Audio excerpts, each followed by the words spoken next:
এক এক জায়গার রান্না কিন্তু এক এক রকম হয়। আমরা কুমিল্লার রান্না একরকম, অন্যান্য ডিস্ট্রিক্টের রান্না অন্যরকম। একজনেরটার সাথে আরেকজনেরটা আসলে মিলে না।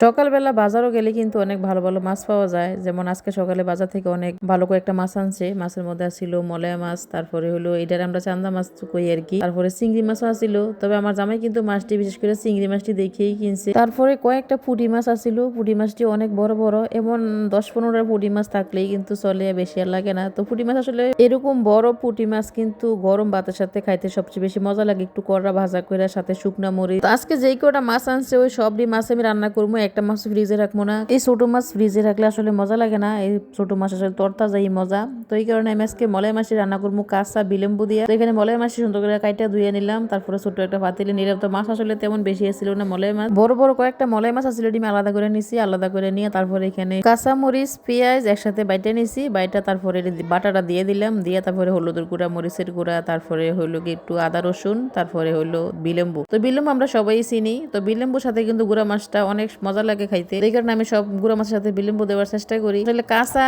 মাছটা রান্না করা আমার কাছে তেমন মজা না, তবে আমার জামাই অনেক পছন্দ করে। তো আসলে এই রান্নাটা আমার জামাইয়ের জন্য রান্না করতেছি। শীতের সময় কিন্তু এই গুঁড়া মাছটা ধনিয়া পাতাতে রান্না করলে আসলে অনেক মজা লাগে। এই মাছটা রান্না করতে বেশি সময় লাগে না, তো আমি চুলাতে বসাই দিলাম। তো আসলে আমার বেশিক্ষণ সময় লাগে নাই। তো আমি সব মশলা মাখাইয়া তারপরে সামান্য একটু কাঁচা তেল দিয়ে তারপরে আমি অল্প একটু পানি দিয়েছি যাতে পানিটা গায়ে গায়ে থাকে আর কি। তো আমার রান্নাটা মোটামুটি হয়ে গেছে, আমি একটু ধনেপাতা দিয়ে দিলাম, ধনেপাতা দিয়ে এখন নামাই নেবো। তো তরকারির কালারটা কিন্তু অনেক সুন্দর হয়েছিল। তারপরে হইলো আমি এখন ফ্রাই প্যান বসাই দিলাম, ফ্রাই প্যান বসাই তারপরে যে চান্দা মাছটি আসছিল, তো চান্দা মাছটি আমি সুন্দর করে কাইটা ছোট্ট ছোট্ট করে টুকরা করে নিছি। এই রান্নাটা আমি আমার পাশের বাসার এক ভাবির আম্মা থেকে শিখছি। আমরা যখন উপজেলাতে আসছিলাম তখন আমার সাথে আমার এক ভাবি আসছিল, ভাবির বাড়ি আসছিল কসবা কাইমপুর আসছিল।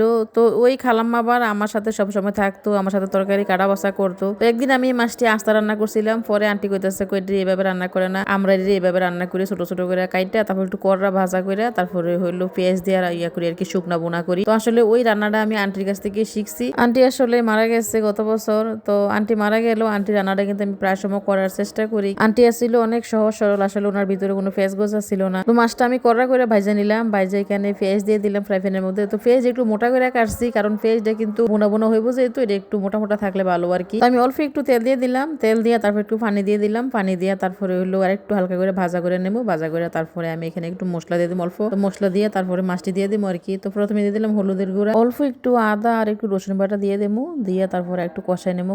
মশলা কিন্তু ভালো করে কষানি না হলে একটা কাঁচা গন্ধ থাকে, তো এই কারণে মশলা একটু ভালো করে কষাইতে হয়। তো আমি এখানে ভালো করে কষাই নিলাম। এই মাছটা এমন ভাবে রান্না করতে হয় যাতে মাছটাও নরম না হয়, তারপরে পেঁয়াজটা যাতে মোটা মোটা থাকে আর কি, আস্তে আস্তে থাকে, এরকম ভাবে রান্না করতে হয়। তো এখন আমি মাছটি দিয়ে দিলাম।